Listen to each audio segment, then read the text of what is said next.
जय भीम। जय ज्योतिबा फूले। आज एक जरूरी मुद्दे पर, शिक्षा के मुद्दे पर एक वीडियो बना रहा हूँ। वीडियो बनाने का मुख्य उद्देश्य किसी को आहत करना नहीं है, अपने समाज के बात रखना वीडियो बनाने का मुख्य उद्देश्य। जब मेरा कातिल ही मेरा मुंशी बन जाए, जब मेरा कातिल ही मेरा मुंशी बन जाए, तो क्या मेरे पक्ष में फैसला आएगा? आज शिक्षा व्यवस्था बिहार ही नहीं बल्कि पूरे देश की एक सबसे बड़ी समस्या है। 1990 के पहले जागरूकता कमी थी भारत के मूल निवासियों में, एससी, एसटी, ओबीसी और माइनॉरिटी में। ये लोग, पढ़ने वालों की संख्या काफ़ी कम थी। पढ़ने वाले लोग थे 99% सवर्ण। इसमें जो पढ़ता भी था मूल निवासी, कहीं ना कहीं 7वीं 8वीं मैट्रिक जाते जाते फेल कर दिया जाता था। जब मंडल कमीशन लागू हुई तो इन लोगों के पढ़ने की जागरूकता आई। और 1990 के पहले जब सवर्ण शिक्षक थे तो जगन्नाथ मिश्रा जब मुख्यमंत्री बने, देखा कि उन्होंने कि साहब हमारे जाति के लोग हैं, शिक्षकों की बेहताशा वृद्धि कर दी उसके वेतन में। उनको उस समय के अनुसार काफ़ी क्षमता से अधिक वेतन दिया गया, लेकिन जैसे ही उसकी संख्या घटने लगी, वो लोग रिटायर करने लगे और बिहार में बहुजनों की सरकार श्री लालू प्रसाद यादव जी मुख्यमंत्री बने। उस समय ये लोग शिक्षा का स्तर गिराना शुरू कर दिए और गिराते गिराते 2004 तक में तो चौपट कर दिया। और वो लोगों ने चौपट किया। इस देश को मुख्य रूप से चलाने वाले आईएएस आईपीएस होते हैं। आईएएस होते जो मुख्य सचिव, प्रधान सचिव, उप सचिव बनते हैं।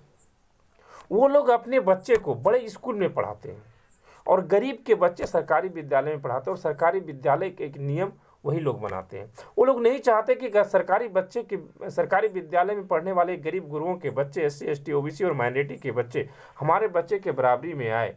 इसलिए वहाँ ऐसी सब कानून लागू करते, वहाँ की शिक्षा व्यवस्था इसलिए पूरी तरह से चौपट किया जाता है। ये हालात है। और इसी हालात से पहले तो सरकारी था, पेंशन था। 2004 में जब उसकी संख्या खत्म हो गई तो अटल बिहारी वाजपेयी आए और उन्हें सारे लोगों की पेंशन खत्म कर दी गई। जान लें कि अब हमारी संख्या यहाँ घट रही है और इसके बाद नहीं आएंगे वो लोग, नहीं के बराबर आएंगे। यहाँ ज़्यादा बहुजनों की मात्रा बढ़ेगी, इसलिए उसका पेंशन खत्म कर दिया गया। ये भारतीय जनता पार्टी की सरकार बनी थी उसमें, और पढ़ने वाले भी वही लोग ज़्यादा थे। जब हम लोगों के पढ़ने की संख्या ज़्यादा हो गई, जब हम लोग ज़्यादा पढ़ने लगे, तो धीरे धीरे इसको चौपट कर दिया गया, क्योंकि वो लोगों का बच्चा 99% बड़े स्कूलों में पढ़ते हैं, अच्छे स्कूलों में पढ़ते हैं, और सरकारी विद्यालयों में पढ़ने वाले 90% बच्चे बहुजन होते हैं, एससी, एसटी, ओबीसी और माइनॉरिटी के बच्चे होते हैं। ये हालात है।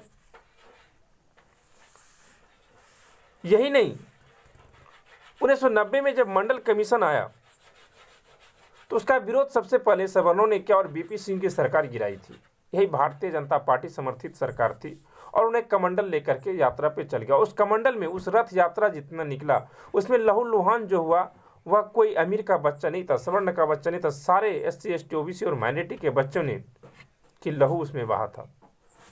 मंडल की राजनीति, मंडल के विकास, मंडल के उत्थान, समता मूलक की बातें कमंडल में समा गया और खून की दरिया बही।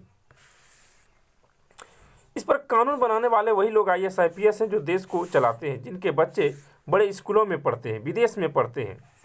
2003 में लालू प्रसाद यादव जी के नेतृत्व में बिहार में शिक्षा मित्र की शुरुआत हुई 1500 रुपया में। इस बहाने गांव के एससी, एसटी, ओबीसी और माइनॉरिटी के बच्चे स्कूल में पढ़े लिखे नौजवान शिक्षक जो आज हैं वो आए।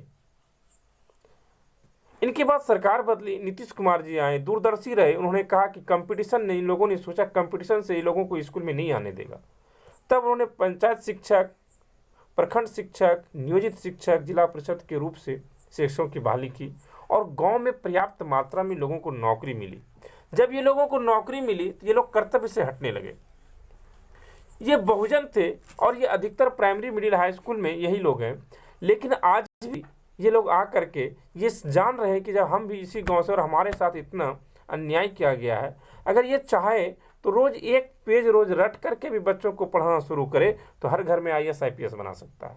लेकिन ये लोग आ करके अपने कर्तव्य को भूल गए हैं और हर बात के लिए सरकार को कोसते हैं। लेकिन इनको तो दाद देनी चाहिए लालू प्रसाद और नीतीश कुमार जी को, जिन्होंने की इन लोगों को गांव में जहाँ की जो कभी कंपटीशन से नौकरी में नहीं आ सकता, उन लोगों को नौकरी में ला दिया। अब कम से कम उस पैसे से गांव का कुछ विकास है तो अपने बच्चे को तो अच्छे स्कूल में पढ़ा करके आगे बढ़ा रहा है।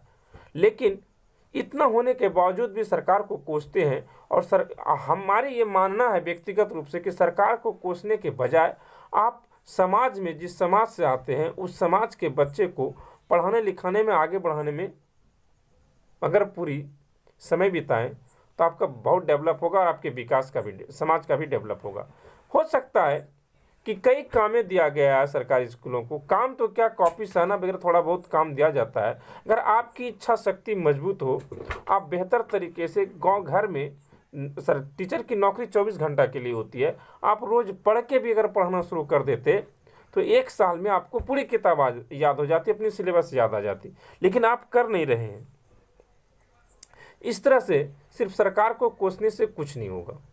इसलिए अपने समाज को आगे बढ़ाने के लिए आपको खुद मेहनत करना होगा और समाज को आगे बढ़ाना होगा।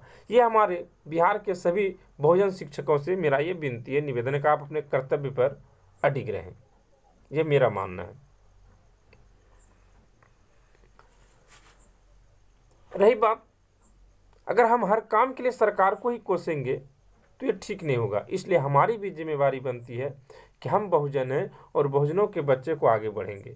लेकिन याद रखिए, आप जिनके भरोसे कूदते हैं या जो सवर्ण वगैरह शिक्षक, वो नहीं चाहते आपके बच्चे आगे बढ़े, क्योंकि उसके बच्चे आज भी 99% बच्चे सरकारी बड़े स्कूल में पढ़ते हैं, सवर्णों के बच्चे, और 99% सरकारी विद्यालय में पढ़ने वाले बहुजन के बच्चे हैं।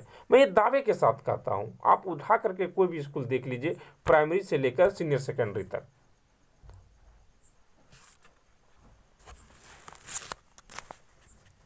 इसलिए हमारी सबसे बड़ी कर्तव्य बनती है कि हम अपने काम को आगे बढ़ाएं और समाज को जगाएं भी। इतना ही कहकर यहीं पर अपनी बात को रखते हैं। जय भीम, जय भारत।